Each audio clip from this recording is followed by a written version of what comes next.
자, 말씀을 듣기 전에 오늘 교회에 처음 나오신 분들이 있어서 소개시켜드리고자 합니다. 한국에서 보현차 대모임에 방문하셨다는데 우리 이승은 청년분이신 집사님이신데 제가 멀리 있어서 제가 물이 좀 쳤거든요. 그래서 이승은 성도님, 또 전영은 성도님, 네, 한번 일어나 주시겠습니까?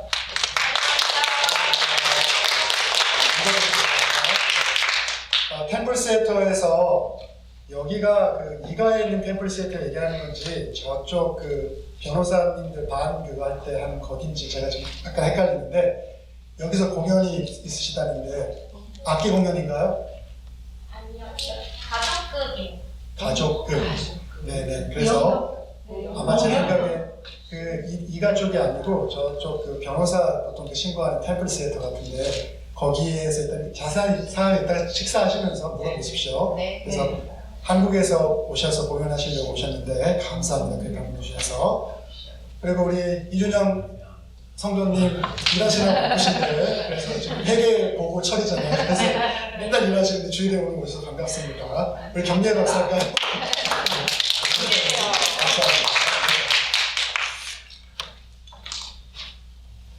자, 며칠 전 AP통신에서 우크라이나에 관련된 기사를 제가 본 것이 있습니다. 아마 성도님들도 이 기사를 보셨을 것 같은데 그 우크라이나 지역의 마리우폴이라고 하는 지역에서 러시아가 폭격을 병원을 했어요. 산부인과를 폭격을 하는 바람에 거기서 임산부하고 아기를 뺀 임산부가 들것에 실려 나오는 그러한 영상들을 아마 TV에서 보셨을 텐데 그분들이 모두 다 아기도 죽었고 아기는 죽었고 그리고 이 임산부조차도 죽음을 사망했다라는 그러한 소식이었습니다. 이게 얼마 전의 소식이고 최근에 이 지역에 대한 소식을 들어보니까 러시아군이 이 동남부 지역에 있는 마리우폴이라는 진격을 해서 시가전을 치열하게 하고 있어서 이 도시가 러시아에게 넘어갈 시간이 얼마 남지 않았다라는 그러한 기사들도 전해지고 있습니다. 현재 우크라이나에서 또 우리 김동선님 기도하셨지만 세계 곳곳에서 일어나고 있는 수많은 참상들이 있습니다. 시리아 내전이 계속해서 이어지고 있고 예멘 사태도 그렇고 아프가니스탄도 그렇고 버마에 있는 지금 많은 로힝야족들이 또 어려움을 당하고 있고 또 러시아의 침공에 의해서 우크라이나도 커다란 위험 가운데 있고 또 북아프리카의 수단도 여러 가지 어려움 가운데 있는 것을 우리가 알 수가 있습니다. 자, 이러한 참상에 관한 이야기들은 특별히 한국을 시민권을 가지고 계신 분들 계시지만 그래도 우리가 한국에서 여기서 외국으로 나와 살아가는 이 한인들인데 한국을 모국으로 둔 우리들에게는 남의 일들이 아니죠. 우리가 1950년부터 1953년까지 3년 동안 6.25 전쟁을 경험했기 때문입니다. 얼마나 많은 시민들이 또는 국민들이 이 기간 동안에 죽었는지 알고 계십니까? 137만 명이 죽었습니다. 이 기간 동안. 그리고 미군 사상자도 36,940명이나 된다고 합니다. 물론 저는 전쟁을 직접 경험한 세대는 아닙니다. 그런데 2016년에 돌아가신 저희 아버지는 6.25 전쟁을 직접적으로 경험하신 세대입니다. 우리 장로님, 권사님은 경험은 안 하셨죠? 아마 그때쯤 일본에 살고 계셨었나요? 근데 저희 아버지, 돌아가신 아버지는 6.25 전쟁을 경험하셨고 그때 12살, 13살, 14살 그 기간에 그 정도의 나이 또래셨습니다. 특별히 중공군의 침략 때문에 일사후퇴를 했던 경험들을 저에게 많이 이야기해 주셨어요. 먹을 것이 없어가지고 정말 얼음 위에 떨어져 있는 밥풀 같은 거를 먹고 그것 때문에 설사하고 덕장에 널어놨던 다 말리지도 않은 오징어를 먹어서 그것 때문에 고통을 겪었던 그런 이야기도 많이 해주면서 어떠한 경우에 있어서도 전쟁은 일어나서는 안 된다라고 아버지가 살아 생전에 저에게 자주 이야기를 해 주셨습니다. 그리고 아버지의 그런 말 속에는 전쟁에 대한 참혹한 기억이 담겨 있었던 것을 저는 기억하고 있습니다. 하지만 그렇게 전쟁의 참화를 경험했던 대한민국이 요새 되게 잘 나가는 거 알고 계시죠? 잘 모르세요? 경제적으로도 전 세계 200여 개의 나라가 조금 넘는 나라들이 있는데 몇 번째로 경제 규모가 큰 나라로 이 한국이라는 나라가 성장을 했고 또 넷플릭스를 통해서 많은 한국 드라마들이 소개되고 있지만 그것을 통해서 한국의 문화적인 영향력을 굉장히 많이 세상 가운데 보여주고 있는 그러한 자랑스러운 나라로 성장했던 것을 우리는 알고 있습니다. 저는 우크라이나뿐만 아니라 지금 이 세상 곳곳에서 벌어지고 있는 모든 분쟁들이 종식되어지기를 원합니다. 물론 거기에는 여러 가지 정치적인 또 사상적인 여러 가지 이유들을 가지고 있죠. 근데 그런 이유들은 모르겠고요. 하지만 그것 때문에 고통당하는 수많은 민간인들이 있음을 기억하고 이러한 전쟁들이 종식되기를 끝나기를 위해서 저도 그렇고 여러분도 함께 기도해 주시기 바랍니다. 그리고 그러한 참화 속에 있는 나라들이 하루빨리 그 모든 상황에서 새롭게 일어나서 그 나라를 재건할 수 있기를 위해서 여러분이 또한 기도해 주시기를 부탁을 드립니다. 제가 이 전쟁 이야기를 한 것은 여러분 우리는 우리의 경험을 통해서 인생을 바라볼 수 있는 시각들이 생겨나게 되죠. 그래서 전쟁의 참혹한 어떤 참상을 경험한 사람들은 그 전쟁을 경험을 통해서 세상을 바라보는 시각들이 생기게 되는 것을 우리는 볼 수가 있습니다. 근데 어떤 사람은 전쟁이든 아니면 우리가 경험할 수밖에 없었던 아주 비극적인 고통이 오게 되면 그것을 경험하고 나서 그것이 상처가 되어서 그 상처 속에서 헤매는 그 상처 속에 눌려서 살아가는 사람들이 있고 그 상처를 이겨내고 그 상처를 더 밝은 쪽으로 만들어서 그것을 사용함을 통해서 아주 멋진 인생을 새롭게 만들어내는 그러한 이들도 있는 것을 우리는 부정할 수가 없죠. 그래서 저는 우리가 살아온 인생은 사람마다 다 다르겠지만 만약에 우리 인생 속에서 상처가 있고 고통이 있다면 상처와 고통이 우리의 삶을 어둠 속에 머물러 버리게 하는 그러한 영향력으로 우리가 살아가는 인생이 아닌 그것을 극복하고 일어나서 좀 더 밝고 아름다운 것을 창조해낼 수 있는 그러한 인생으로 살아가는 저와 여러분 모두가 되기를 간절히 바랍니다. 그래서 우리의 아픔과 어려움과 상처조차도 그것이 아픔과 상처와 어려움으로서 끝나버리는 것이 아니라 우리의 새로운 미래를 꿈꿀 수 있는 그러한 아름다운 동력으로서 그 모든 것들이 사용되어질 수 있기를 간절히 바랍니다. 자, 오늘 본문도 사실은 아픔과 상처가 어떻게 우리 인생 속에서 긍정적인 면으로 사용되어질 수 있는지를 보여주고 있는 본문이라고 할 수가 있습니다.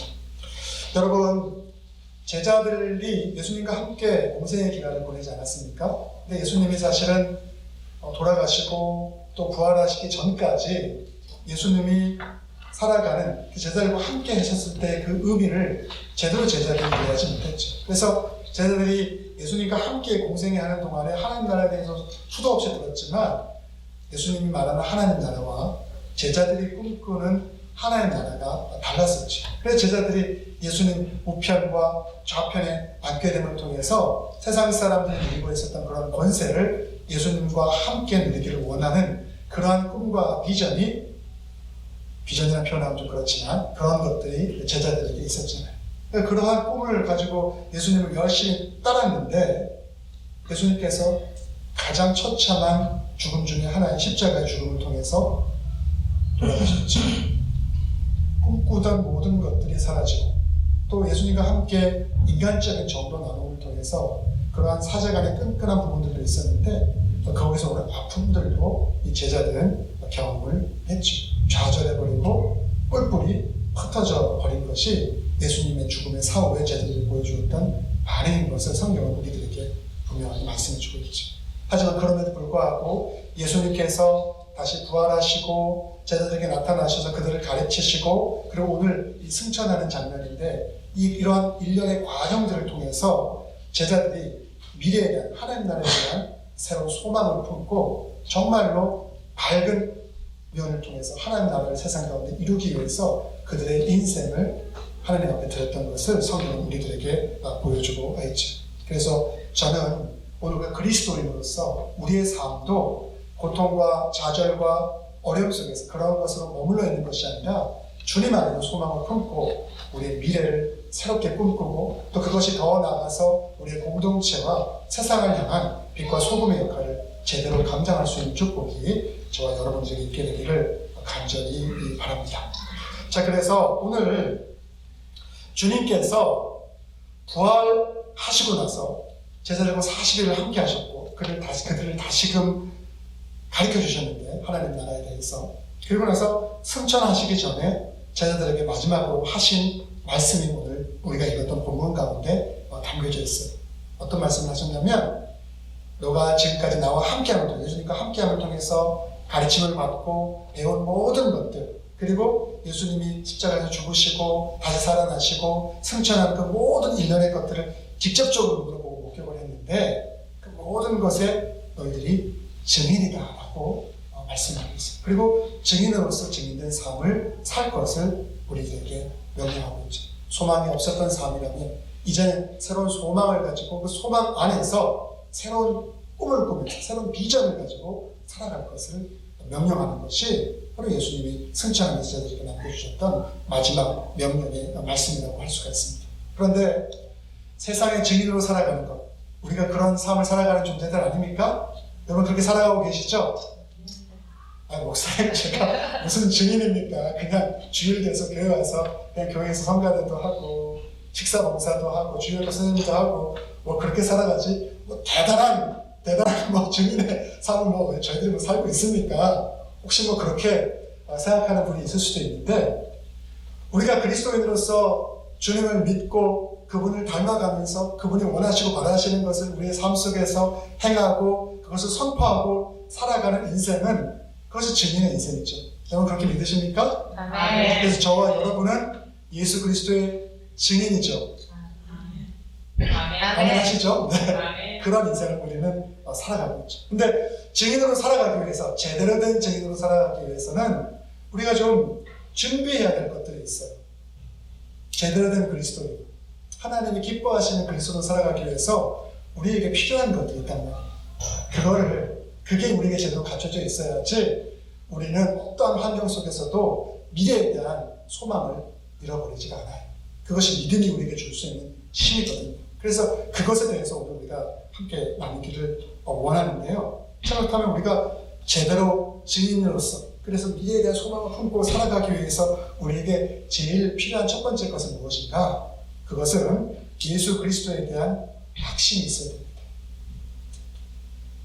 여러분에게 예수님은 누구십니까? 세상의 창조주이자 나를 구원해 주신 메시아이십니까? 아멘. 제가 교리적으로 묻는 것 아닙니다.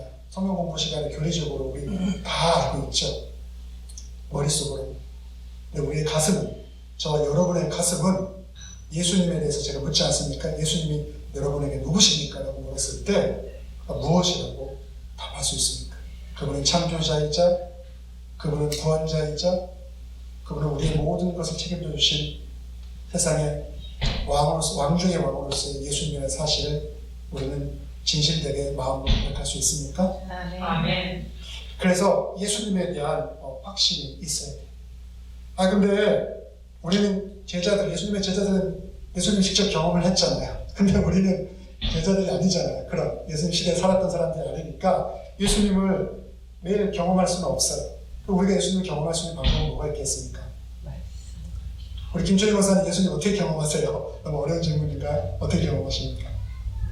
저희 주신 말씀으로 세상 삶을 사는 동안에 경험하시죠. 네, 감사합니다. 어려운 질문을 설교 중에 드렸는데 그렇게 대답해 주셔서 감사합니다. 그렇죠. 우리가 주님을 경험하는 것은 주님과 교제를 통해서 가능하죠. 목사님 주님과 교제하는 게 뭡니까? 우리 권사님 말씀하신 것처럼 하나님의 말씀을 읽는 거예요. 계시의 말씀, 하나님의 말씀을 통해서 성령님을 통해서 이 계시의 말씀을 통해서 우리 주님과 교제를 할 수 있어요. 주님이 누구인지, 나에게 무엇을 바라시고 세상에 무엇을 바라시고 주님이 이 땅에서 이루시고 하셨던 것이 무엇인지를 우리는 알 수가 있어요. 그리고 우리는 기도를 통해서 그러한 주님과 더 깊게 성령님의 도우심을 통해서 교감을 할 수 있지. 그런 과정 속에서 우리는 무엇을 경험합니까? 때때로 우리가 슈퍼 내처럴이라고 얘기하는 초자연적인 어떤 놀라운 사건들도 경험할 수가 있죠. 그런 것뿐만 아니라 여러 가지를 우리가 주님을 통해서 경험할 수가 있죠. 내가 고통 가운데 있을 때 주님의 말씀을 통해서 나를 위로해 주시기도 하시고 상처를 보듬어 주시기도 하시고 내가 해결받지 못하는 문제가 있을 때 그것을 두고 간절히 기도했을 때 그 문제를 해결할 수 있는 지혜를 우리에게 해결해 주시기도 하시고 또 도저히 세상적인 방식으로 해결할 수 없었던, 세상적인 과학으로 해결할 수 없었던 그러한 일들조차도 때로는 놀라운 기적을 통해서 그것조차 치유해 주시는 놀라운 기적들을 우리의 삶 가운데 경험을 통해서 우리는 주님을 더 깊게 체험하게 되는 거죠. 크고 작고의 문제지 그 모든 것을 그리스도인들은 삶 속에서 고백하고 살아가고 있죠. 아마 사랑하는 디모니케 성도님들도 그러한 개인적인 경험들을 가지고 있으리라고 생각을 합니다. 그런 과정을 통해서 와, 주님이 나를 얼마나 사랑하시는지, 얼마나 사랑하는지 우리는 알 수 있지. 우리가 집에서 살다가도 가족이 남편과 아내가 살지만 또 자녀들을 데리고 살지만 우리가 사랑한다라고 말하지 않으면 상대방이 서로 사랑하는지 안 하는지 잘 알아요, 모르나요? 잘 모를 수 있어요. 그래서 말로 사랑한다는 표현을 하는데 또 그것도 너무 많으면 또 가슴이 안 와닿을 때가 있잖아요. 그러면 어떻게 해야 됩니까? 예를 들어서 가끔 제 아내 생일이다 아니면 제 생일이다 그러면 서로가 사랑하는 마음이 있으면 예쁜 케이크도 준비하고 꽃도 준비하고 또 선물도 준비하고 깜짝으로 어떻게 해줄 수 있는 것들이 있잖아요. 그게 상대방의 마음을 드러내는 방식들이죠. 그런 것들을 통해서 저 사람이 나를 말로도 사랑한다고 얘기를 하고 또 시간과 물질과 정성을 표현하는 걸 통해서 나를 사랑하고 있구나, 이거를 우리가 좀 더 느낄 수 있는 거죠. 그러한 것들이 주님과의 관계 속에서도 있어야 되는 거예요. 그게 강하게 내가 경험되어지고 또 느껴지게 될 때 주님에 대해서 나는 확신을 가질 수가 있죠. 머리로 지식적으로 알고 있는 것이 아니라 내가 만난, 내가 경험한 그런 주님이 있을 때만 우리가 주님에 대한 확신을 가질 수가 있는 거예요. 교회에서 목사님이 성경에 주님이 메시아래, 주님이 우리의 구원자로 죄를 대속해 주시고 주님이 이런 일을 하셨대라고 얘기를 해서 알고 있는데 나의 마음은 느껴지지 않으면 주님을 어떻게 확신을 가지고 어디 가서 선포하고 전할 수 있겠어요? 그래서 우리의 신앙 가운데 이 주님에 대한 확신이 정말로 필요한 거죠.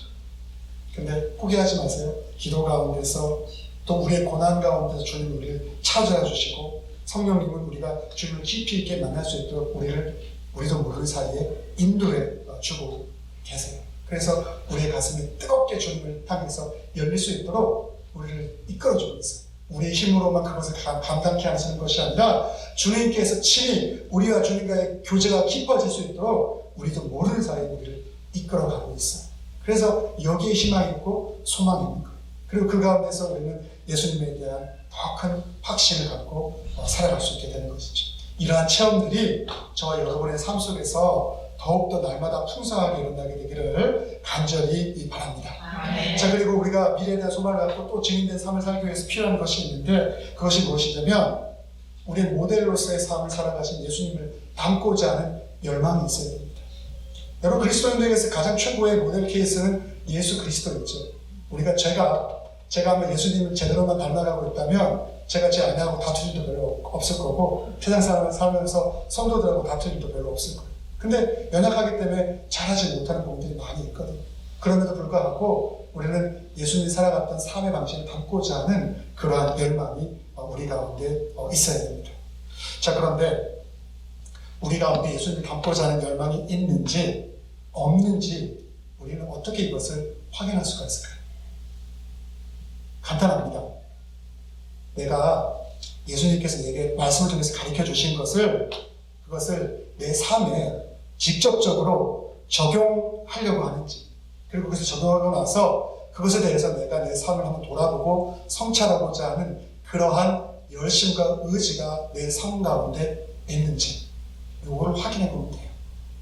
우리 그리스도인인데 교회 나와서 예배 드리지만 그리고 여러 가지 그리스도인으로서 교회에서 맡은 일들을 감당하고 있지만 집에 돌아가서 직장에서 나의 삶의 현장에서 그리스도를 닮고자 하는 열망이 없어서 그리스도께서 원하시고 바라시는 것을 내 삶 가운데 실천하고 그것을 통해서 내 삶을 성찰하고 열매를 보고자 하는 그러한 마음이 없다면 우리의 믿음은 아직도 자라나지 못하고 작은 부분에 머물러 있는 것이죠. 근데 자라나서 이것이 풍성한 열매를 맺기 위해서는 우리의 삶이 그것을 더 열망하고자, 예수님 닮고자 하는 더의 열망이 우리 가운데 있어야 될 줄 믿습니다. 아멘. 자, 그러기 위해서 제일 필요한 것이 뭐냐면 우리 마음 가운데 주님을 진정으로 회개하고자 하는 마음이 있어야겠죠. 주님께서는 항상 아픈 사람들을 고치기 전에 뭐라고 물어보셨냐면 너가 낫기를 원하느냐라고 물어보셨어요. 너가 진짜 낫기를 원하느냐? 이게 그냥 병을 낫는다는 의미가 아니라 너가 나를 신뢰함을 통해서 전인적으로 너의 모든 것이 변화되기를 진정으로 바라고 소망하느냐? 라고 묻는 거예요. 그럼 여기에 대해서 우리는 예, 주님 그렇습니다 라고 대답한 존재들 아닙니까? 그게 성경에서는 뭐 회개를 여러 가지로 데피니션 정의 내릴 수 있지만 이것도 하나의 주님에 대한 우리의 회개라고 할 수 있는데 이런 모습으로 진정으로 간절하고 주님을 이렇게 나갈 때 우리 주님이 우리에게 주셔야 놀라운 것들을 경험할 수가 있죠. 그러한 과정들을 통해서 나를 돌아보는 그러한 회개의 과정들을 통해서 우리의 삶의 모습이 성숙해지는 거예요. 그럼 어느 순간에 야 나는 예수님 닮은 멋진 사람이야 내가 자랑 안 해도 다른 사람이 우리의 삶의 모습 속에서 예수 그리스도를 발견할 수가 있는 거예요. 사랑하는 교회 성도님들 밖에 나가서 그런 경험 많이 하셨습니까? 다른 분들이 권사님, 장로님, 집사님, 성도님 정말 예수님 같은 마음을 가지셨네요. 그런 말씀 많이 들으셨죠? 저도 잘 못했습니다. 근데 우리 다 열심히 노력해서 그러한 칭찬을 들을 수 있는, 그러한 말을 들을 수 있는 그러한 성도들 되기를 간절히 소망합니다. 아멘. 자, 그리고 예수님 닮고자 하는 열망이 있어야 되고 또 하나 예수님 닮고자 하는 열망이 있으면 중요한 게 있어요. 정말 중요한 건데 이건 뭐냐면 우리가 증인으로서 복음을 선포하는 것을 부끄러워하지 말아야 됩니다. 예수님이 누구시며 그분이 어떤 일을 하셨고 그것이 나를 어떻게 변화시키셨고 그리고 복음을 통해서 세상이 어떻게 풍성해졌는지를 선포할 수 있어야 돼요. 제가 오늘 이거 미국 교회 가서 이거 설교하니까 하면서 그랬어요. 근데 이거 세상에 예수님 모르는 사람이 제가 그랬어요. 어디 있겠어요? 하니까 다 웃어요. 왜냐하면 미국 사람들 문화가 그래도 기독교 문화니까 예수님에 대해서 다 들어봤을 거 아니에요. 근데 여러분 여기서 제가 말하는 예수님이 누구이며 그분이 하신 일이 무엇이며 그것이 나를 어떻게 변화시켰으며 복음이 세상에 줄 수 있는 풍성함 이것이 무엇이냐가 머리로서 피상적으로 얘기되는 부분들이 아니라 정말 예수님이 누군지 그리고 그분이 나에게 어떤 일을 하셨는지 저하고 여러분에게 어떤 일을 하셨는지 그 메시아와 구원자이신 창조자이신 예수님께서 나와 여러분에게 어떤 일을 하셨는지 그래서 그것이 나를 어떻게 변화시켜셨는지 그거를 고백하고 나눌 수 있어야지. 그래서 주님이 내게 주신 풍성함이 얼마나 가치 있는 것인지 그 복음의 풍성함이 내 집에 있는 금덩어리야 내가 가지고 있는 그 어떠한 물질적인 것보다도 우리가 물질을 좋아하잖아요. 사람들이라서 이게 더 가치 있고 소중한 것이라는 것에 대한 고백을 과연 우리는 할 수 있을까? 가슴 손을 놓고 생각해 보시길 바랍니다. 아멘. 사도 바울이 로마서 10장 14절에서 이렇게 말씀하고 있어요. 그런즉 저희가 믿지 아니하는 일을 어찌 부르리요 듣지도 못한 일을 어찌 믿으리요 전파하는 자가 없이 어찌 들으리요. 여러분 그리스도 복음이 세상 만국에 다 전파되어 있는 것처럼 느껴지지만 진실함을 통해서 예수 그리스도가 어떤 분이신지를 세상 가운데 전파한 복음을 들은 이들은 많지 않죠. 여러분 그래서 우리는 이 일들을 감당할 수 있어야 돼요. 오늘 본문도 우리들에게 누가복음 24장 46절에서 7절도 뭐라고 말씀해주고 있냐면 아주 단순해요. 니들이 증인할 일, 증거해야 될 것을 얘기하는데 예수님이 우리 때문에 십자가에서 죽으시고 3일 만에 부활하셨다. 죽으시고 부활하신 거 모릅니까? 교회에서 날마다 얘기하는 얘기인데 다 알죠? 그런데 이것이 내게 어떤 의미가 있는지 이게 나를 어떻게 변화시켰는지 그래서 이걸 전하는 거죠. 그 부활이 내게 어떤 의미가 있는 것인지 그냥 살아나셨대 성경에 그렇게 돼 있대 내게 어떤 의미가 있는지를 전할 때 그 말씀에 권세가 있지 않겠습니까? 그리고 또 얘기하고 있죠. 우리는 예수님의 이름으로 죄사함을 받고 회개하여 구원받은 존재임을 선포해야 돼. 죄사함 받은 게 한국의 사람들이 제일 민감한 게 뭡니까? 뭐 미국도 그렇죠. 부동산 올라가지 않습니까? 야, 아파트 시세 1억 올라가서 1억, 2억 올라갔어. 우리 그거 올라가면 할렐루야 할 거예요. 저도 아마 비슷하면 부를 거예요. 그런데 우리가 주님으로부터 우리의 근원적인 죄의 사함을 받고 그리고 그것을 통해서 자유함을 얻었다는 것에 대해서 우리는 얼마나 많은 가치를 부여하고 살아가고 있습니까? 근데 여러분, 주님은 우리가 어떻게 반응하든지 간에 사실은 주님이 하시고자 하는 일을 세상 가운데 과거부터 지금까지 이루어가고 있다는 사실을 우리 간과해서는 안 됩니다. 성경은 그거에 대해서도 증거하고 있어요. 뭐라고 얘기하고 있냐면 사도행전 6장 7절에 하나님의 말씀이 점점 왕성한 예루살렘에 있는 제자의 수가 더 힘이 많아지고 허다한 제사장의 무리도 이 도에 복종하니라.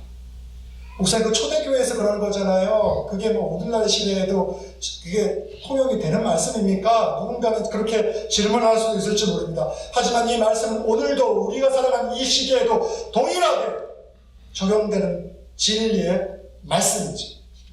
우리가 하나님을 제대로 받아들이든 아니면 그것을 제대로 인정하지 않고 믿음은 믿음대로 내가 살아가는 삶의 방식은 삶의 방식대로 살아가던 하나님은 이 일들을 스스로 이루고 계시죠.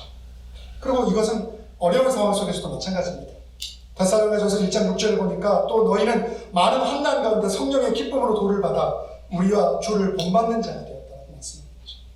어떠한 환경 속에서도 하나님 환난 가운데서 하나님께 세상에서 이루고자 하시는 풍성한 열매를 맺기 위해서 하나님은 영적인 교회를 사용하고 계시죠. 주님은 한 영혼을 천하보다도 귀하게 여기십니다. 그래서 저와 여러분 이 자리에 존재할 수 있는 그런 은혜를 입었죠. 은혜 입은 자로서 그 은혜를 함께 나눌 수 있는 그러한 주인공이 저와 여러분 모두가 되기를 바랍니다. 오늘 말씀을 좀 정리하고자 합니다. 주님을 조금 더 많이 경험하고자, 그분을 좀 더 깊게 만나고자 여러분 힘쓰시길 바랍니다. 그리고 주님을 조금 더 본받고자 하는 그러한 열정이 우리 가운데 더 있게 되기를 바랍니다. 그리고 내가 경험하고 내가 알게 된 그 주님을 세상 가운데 내가 가지고 있는 신앙의 고백으로 전할 수 있는 그러한 은혜가 있게 되기를 바랍니다. 우리에게는 여기에 소망이 있습니다. 여러분, 저는 요새 많은 것들을 생각하면서 살아갑니다. 인생이라는 게 뭔가, 제가 나이가 저보다 연배 많으신 분들도 많지만 인생이라는 게 참 헛된 것이 많다는 것을 많이 느껴요. 명예도 그렇고 부도 그렇고 여러 가지 것들에 대해서. 여러분, 제가 말씀하시면서 하나 고백할게요. 제가 얼마나 욕심이 많은 사람인지 아시죠? 모르시죠? 제가 고백할게요. 여러분, 제가 아내가 한국에서 교편을 잡고 있을 때 아이들도 있는데 제가 혼자 공부한다고 미국에 유학 나온 사람이에요. 그 정도로 나온 사람이면 머리가 비어있거나 아무 생각이 없는 사람이거나 아니면 욕심덩어리인 사람이죠. 지 욕심, 이기심이 하늘을 찌르는 사람이어서 그거 채우고 싶어서 나온 그런 욕심이 제 안에 없었겠습니까? 여러분, 주님은 물론 제가 이렇게 얘기를 하면 유학 나온 사람들은 다 욕심덩어리니까 또 너무 그렇게 듣지 마시고, 또 목사님이 그렇게 얘기를 했대, 극단적으로 얘기를 했대 이렇게 듣지 마시고, 제가 제일 디스하잖아요. 그래서 여러분, 우리 마음이 그런 거예요. 근데 그게 우리를 살려주는 건 아니지 않습니까? 여러분, 그것이 우리를 살려주지 않습니다. 우리는 살면서 특별히 우리 한국 사람들은 1등 되고 싶어하고 최고 되고 싶어하고, 저도 그 잘 못 버리고 있지만 아직도 그런 거 좋아하잖아요. 근데 그게 뭔 소용이 있을까? 그런 생각들 정말 많이 하고 살고 있습니다. 그래서 정말 우리가 하나님의 자녀로서 그리스도로 살아간다는 것이 무엇인지를 좀 깊게 고민하고 저나 여러분과 모두가 그리스도인답게 살아가는 그런 은혜가 있게 되기를 간절히 바랍니다. 아멘. 기도하겠습니다. 사랑과 은혜가 많으신 아버지 하나님, 참으로 고맙고 감사합니다. 주님을 우리에게 보내주시고, 그리고 주님을 통해서 우리의 삶을 새롭게 변화시켜 주시고 새로운 세상을 보게 해주시니 고맙고 감사합니다. 아버지, 사순절 기간 우리가 주님을 깊게 묵상함을 통해서 주님 우리가 허락하신 이 모든 것을 세상 가운데 간증하고 주님의 증인으로서 온전한 그리스도의 모습으로 살아갈 수 있는 저희 모두 되어질 수 있도록 인도하시고 공개해 주시옵소서. 이 모든 말씀 예수님의 이름으로 기도를 드렸사옵나이다. 아멘.